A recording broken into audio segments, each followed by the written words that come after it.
दोस्तों, अगर आप एक एमएसएमई ओनर हैं या एचआर डिपार्टमेंट में काम करते हैं और ये हमारी वीडियो देख रहे हैं, तो मेरा आपसे एक सवाल है कि आपकी कंपनी के अंदर टोटल एम्प्लॉय कितने काम करते हैं, प्रोडक्शन डिपार्टमेंट में कितने लोग हैं, मेंटेनेंस डिपार्टमेंट में कितने लोग हैं, किस पर्सन की कितनी सैलरी है।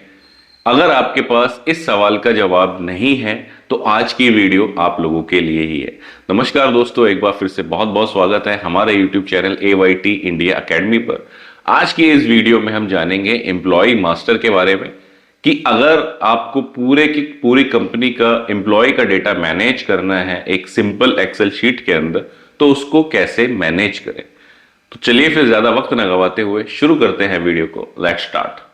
दोस्तों, अगर हम बात करें एम्प्लॉय मास्टर की, तो एम्प्लॉय मास्टर एक ऐसी लिस्ट है जिसके अंदर कंपनी या फैक्ट्री या ऑर्गेनाइजेशन के अंदर काम करने वाले लोगों की एक कंप्लीट लिस्ट होती है कि किस डिपार्टमेंट में कौन सा पर्सन काम करता है, उसकी एज क्या है, उसकी क्वालिफिकेशन क्या है, उसकी सैलरी का ब्रेकअप क्या है, उसने कब ज्वाइन किया था।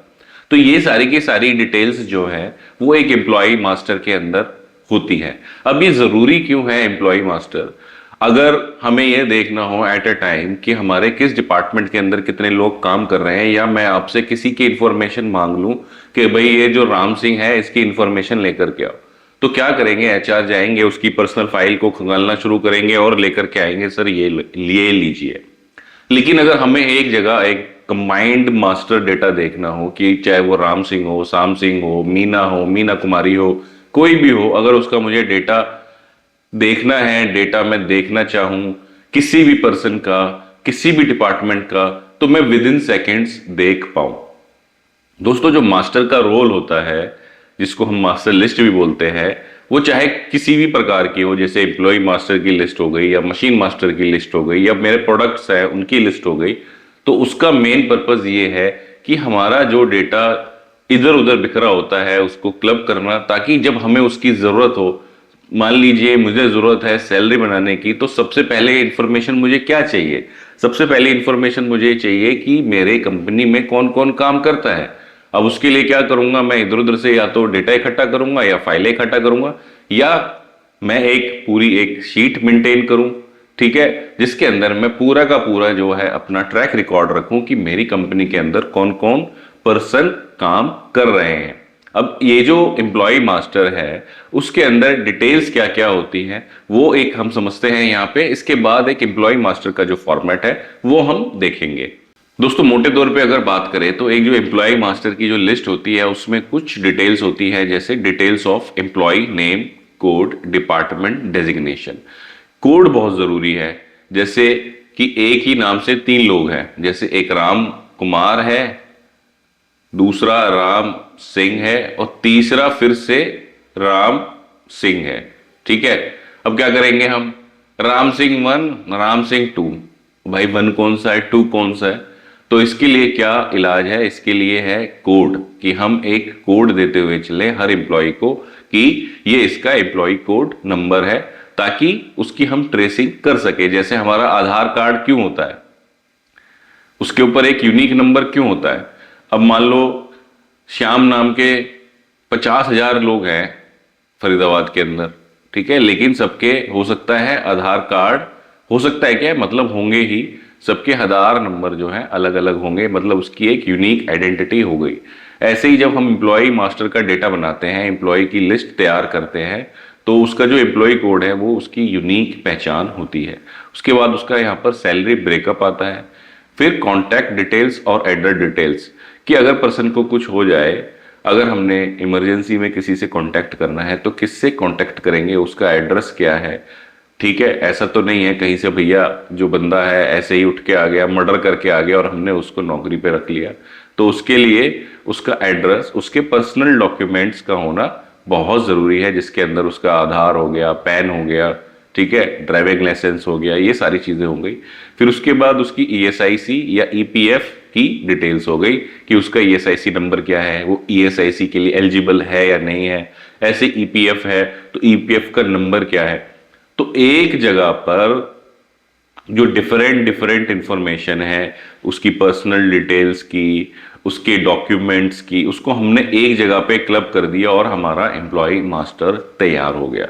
ठीक है, अब क्या है, अब बड़ा इजी है, कुछ भी मेरे को डेटा ट्रेस करना है एज ए कंपनी ओनर या एज ए एचआर हेड, तो मैं पूरा एम्प्लॉय मास्टर से कुछ भी डेटा कभी भी जरूरत पड़ने पर निकाल सकता हूं कि भाई प्रोडक्शन में कौन कौन काम करते हैं, फटाफट से लिस्ट ले आओ।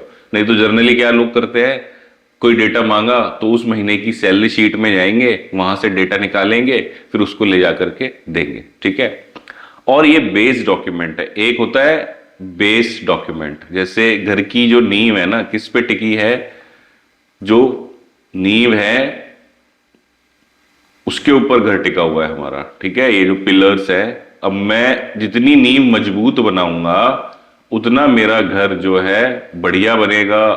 कितना भी आप उसको ऊंचा ले जाओ, उसके हिसाब से आप नींव उतनी, फाउंडेशन उतनी बढ़िया रखोगे। ऐसे एम्प्लॉय मास्टर है। अगर मुझे एचआर का सिस्टम अपने यहाँ पर इंप्लीमेंट करना है, ठीक है, और मेरे यहाँ बेस ही तैयार नहीं है, मैं बात करता हूँ हवा हवाई। ठीक है, ऐसे होते हैं बहुत सारे लोग, बात हवा हवाई करेंगे, जब उनसे डेटा मांगो तो कुछ होता नहीं है, बोलेंगे वैसे हमारे पास सारा डेटा है। तो सबसे पहले हमने बेस तैयार करना है। तो ये अगर हमने अपनी कंपनी के अंदर एचआर का सिस्टम लगाना है तो एम्प्लॉय मास्टर उसका बेस है। दोस्तों, आप लोगों की जानकारी के लिए बता दूं, ये हमारी एक सीरीज चल रही है फैक्ट्री मैनेजमेंट सिस्टम्स, जिसके अंदर हम 55 plus formats and system explain कर रहे हैं। प्रोडक्शन डिपार्टमेंट के, क्वालिटी डिपार्टमेंट के, स्टोर डिपार्टमेंट के, परचेज के, अकाउंट्स के, मेंटेनेंस के। उसी सीरीज के अंदर ये हमारी 45th यानी कि 45वीं वीडियो है। इससे पहले हम 44 वीडियोस ऑलरेडी बना चुके हैं। अगर आपने वो वीडियोस नहीं देखी हैं तो प्लेलिस्ट में आप सर्च मारिए AYT फैक्ट्री मैनेजमेंट सिस्टम के नाम से आपको मिलेगा। उसके अंदर आपको वो सारी की सारी जो वीडियोस है मिल जाएंगी। तो अभी वापस आते हैं वीडियो के ऊपर। तो एम्प्लॉय मास्टर क्या हो गया, पूरा का पूरा बेस हो गया। अब एक एम्प्लॉय मास्टर का फॉर्मेट देख लेते हैं, समझ लेते हैं। अगर हमने अपनी कंपनी के अंदर एम्प्लॉय मास्टर अगर तैयार करना हो तो हम उसके अंदर क्या क्या इंफॉर्मेशन, क्या क्या डिटेल्स रखेंगे, ताकि आप लोग भी ये फॉर्मेट को तैयार कर सको। दोस्तों, आपकी जो स्क्रीन है उसके ऊपर जो है एम्प्लॉय मास्टर का फॉर्मेट आ चुका है। दोस्तों, सबसे पहले क्या है, यहाँ पर हमने डाला हुआ है एम्प्लॉय कोड। ठीक है, एम्प्लॉय कोड क्या हो गया, NM0001। कुछ भी आप डाल सकते हो, जैसे AYT है तो आप डाल दोगे AYT 0001। ठीक है, तो इस हिसाब से आप एक सीक्वेंस में लेते हुए चलो, उसको इंक्रीजिंग ऑर्डर में चलो। ठीक है, फिर आ गया हमारा एम्प्लॉय का नेम, एम्प्लॉय का नाम क्या है, जेंडर क्या है उसका, डिपार्टमेंट क्या है, डिपार्टमेंट हो गया प्रोडक्शन, HR, एडमिन। ठीक है, उसके बाद उसका डेजिग्नेशन क्या है, हेल्पर है, सिक्योरिटी गार्ड है, क्या चीज है। उसके बाद में उसकी आ जाती हैं बाकी डिटेल्स, जैसे कि कंपनी का एम्प्लॉय है या कॉन्ट्रैक्टर बेस पे है। ठीक है, उसके बाद उसका मैरिटल स्टेटस, मैरिड है, अनमैरिड है। ठीक, उसके बाद उसकी ईमेल आईडी अगर है तो यहां पर उसको डाल देंगे, उसका ESIC number, date of ESIC registration, EPF number, date of UN registration number, father name, employee का आधार कार्ड नंबर। ठीक है, एम्प्लॉय का पैन कार्ड नंबर। हमने जानबूझ के यहाँ नहीं डाला है, ब्लैंक रखा है, क्योंकि फिर उसको जो है यूट्यूब ब्लॉक कर देता है वीडियो को कि आप यहाँ पे पर्सनल इंफॉर्मेशन जो है लीक कर रहे हो। एम्प्लॉय का फोन नंबर, उसकी डेट ऑफ बर्थ। ठीक है, मोबाइल नंबर ऑफ रिलेटिव। ठीक है, नेम ऑफ नॉमिनी, नॉमिनी कौन है उसका, नॉमिनी का Aadhaar card number, permanent address, current address, bank name, bank account number, IFSC code. ठीक है, अब ये सारी डिटेल्स कब चाहिए होंगी, जब उसकी सैलरी ट्रांसफर करोगे तो चाहिए नहीं कि भैया किस बैंक में है। अब जब उसकी सैलरी की बारी आएगी तो क्या बोलेंगे, भैया अपना जो है बैंक डिटेल जमा करा दो। तो ये क्या करना है, हमने ज्वाइनिंग के टाइम पर ही एक क्या बना सकते हैं, हम ज्वाइनिंग फॉर्म क्रिएट करेंगे। ठीक है, हमने एक ज्वाइनिंग फॉर्म बना दिया, उसके अंदर सारी ये डिटेल्स हमने इनपुट ले ली और उसको हमने उतार दिया किसमें, अपना एम्प्लॉय मास्टर डेटा शीट के अंदर। ठीक है, उसके बाद में यहां पर आ गया उसका डेट ऑफ ज्वाइनिंग क्या है। जब छोड़ के जाएगा बंदा तो उसका यहां से डेटा डिलीट नहीं करना है, उसको डेट ऑफ लिविंग डाल देना है, ताकि हमेशा हमारे पास रिकॉर्ड रहे कि इस पर्सन ने कब से लेके कब तक हमारे पास काम किया है। एम्प्लॉय की फोटो, ठीक है, यहाँ पे डाल देंगे। आधार कार्ड की जो है स्कैन PDF डाल देंगे यहाँ पर, उसकी पैन कार्ड की स्कैन PDF डाल देंगे, बैंक पासबुक की PDF डाल देंगे, ESI की PDF डाल देंगे। अब कुछ लोग बोलेंगे PDF कैसे डालेंगे, तो इसमें क्या होता है, एक्सेल के अंदर आप सिंपल इंसर्ट जाओ, यहाँ पर इंसर्ट जाकर के यहाँ पर लिंक का ऑप्शन आएगा कि आपको कौन सा डॉक्यूमेंट लिंक करना है। जैसे मैं यहाँ पर डाल देता हूँ कि भाई download link of Google attendance sheet, हमने यहाँ पर क्लिक करके लगा दिया, ओके कर दिया, ठीक है। अब यहाँ पर जो है हमने ये लिंक लगा दिया। अब इसको मैं खोलूंगा तो हमारी जो है वो लिंक खुल जाएगा। जो भी हमने यहाँ पर फाइल अटैच करी है वो हमारी खुल के तैयार हो जाएगी। तो ऐसे ही जो है आप एक मास्टर फोल्डर बना लो, उसके अंदर सारे आधार कार्ड, पैन कार्ड वगैरह स्कैन करके डाल दो और यहाँ पर उनके लिंक लगा दो कि जब हमें अरुण कुमार का आधार कार्ड देखना है तो यहाँ से हमने क्लिक करके उसकी पूरी इंफॉर्मेशन ले ली। ये नहीं कि भाई अरुण कुमार के आधार कार्ड की जरूरत है तो भैया लेके आओ उसकी पर्सनल फाइल पता है खिचड़ी पकी पड़ी है, मेंटेन ही नहीं है, ठीक है, तो वो है ही नहीं। उसके बाद में ऐसे उसकी बैंक पासबुक की डिटेल हम यहाँ पर डाल सकते हैं, उसका ESIC का पहचान का PDF यहाँ पर डाल सकते हैं। फिर यहाँ एम्प्लॉय की कैटेगरी आ गई कि वर्कर है या स्टाफ है। ये क्या है कि जब आपको वो डिफरेंशिएट करना हो, कोई डेटा निकालना हो तो आप इजीली निकाल पाओगे, ठीक है। उसका UN नंबर, फिर उसकी यहाँ पे बेसिक सैलरी क्या है पर्सन की, HRA क्या है, कन्वेंस क्या है, बोनस क्या है, अदर अलाउंस देते हो नहीं देते हो, शिफ्ट आवर्स क्या है, जैसे 8 आवर्स, सबकी 8 आवर्स ही होती है, मैंने यहाँ सिर्फ रेफरेंस के लिए डाल दी कि भाई 12 आवर्स, ठीक है। तो यहाँ पर हमने डाल दिया कि शिफ्ट आवर्स उसके 8 आवर्स है। ये सब क्या कहाँ पर आएगा डेटा काम, जब हम इससे लिंक्ड जो है सैलरी शीट क्रिएट करेंगे, जैसे हमने यहाँ पर क्रिएट भी की हुई है, उसके अंदर ये सारा काम आएगा, ठीक है। ये हम आपको समझाएंगे नेक्स्ट वीडियो के अंदर कि जो हम ये एम्प्लॉय डेटा बना रहे हैं इसको कैसे यूज करेंगे अपनी सैलरी शीट ऑटोमेटिक तरीके से क्रिएट करने के लिए, ठीक है। उसके बाद PF में कंट्रीब्यूशन उसका होगा या नहीं होगा, ESI में कंट्रीब्यूशन होगा नहीं होगा। यहां पर हमने क्या दिए, ऑप्शन दिए हैं यस और नो के। ये क्यों दिए हैं, जैसे नो करूंगा तो सैलरी शीट में उसका PF कंट्रीब्यूशन का जो फॉर्मूला है वो काम नहीं करेगा, यानी कि उसका PF डिडक्ट नहीं होगा। ऐसे ESIC का है। फिर यहाँ पे हमने एज निकाल दी और यहाँ पर हमने लास्ट में डाल दिया कि जो ये यहाँ पर हमने जो डाला हुआ है रिलेटिव, उसका रिलेशन डाल दिया कि ये फादर है या हस्बैंड है, ठीक है।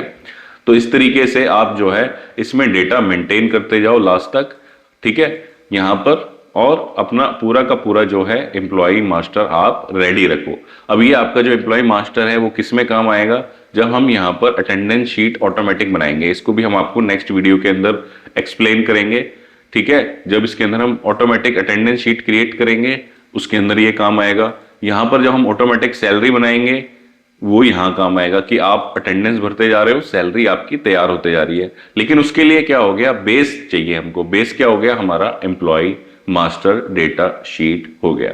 दोस्तों मेरा आप लोगों से एक सवाल है कि आपके यहां पर जो एम्प्लॉय मास्टर डेटा है वो कैसे मेंटेन है। आपको कमेंट बॉक्स में डालना है कि आप वो एक्सेल में मेंटेन करते हो सिस्टमेटिक तरीके से, गूगल शीट में मेंटेन करते हो, आपने कोई सॉफ्टवेयर लगा रखा है उसके अंदर आपने एम्प्लॉय मास्टर का डेटा डाला हुआ है, या सब फैला हुआ है कि आपको जब जरूरत होती है तो उसकी पर्सनल फाइल से डेटा निकालते हो, ठीक है। तो आपने कमेंट बॉक्स में लिखना है कि आपके यहां पर कैसे डेटा जो है वो मेंटेन होता है एम्प्लॉय मास्टर का। दोस्तों अगर वीडियो अच्छी लगी है तो वीडियो को लाइक करना ना भूलें, और यहां तक आए हैं तो इसका मतलब आपने वीडियो अच्छी आपको लगी रही है, और वीडियो को शेयर करें ज्यादा से ज्यादा लोगों तक। नीचे आजकल एक नया फीचर आया है यूट्यूब का, जब आप उसको लाइक करते हो तो हाइप करने का भी ऑप्शन आता है, उस पर आप क्लिक करोगे तो हमारी वीडियोस यूट्यूब और ज्यादा रिकमेंड करेगा तो हमारी वीडियो ज्यादा चलेंगी तो हमें और ज्यादा उत्साह मिलेगा सेम वीडियो बनाने का, ताकि आप लोगों का बेनिफिट हो सके। इसी के साथ समाप्त करेंगे वीडियो को। धन्यवाद।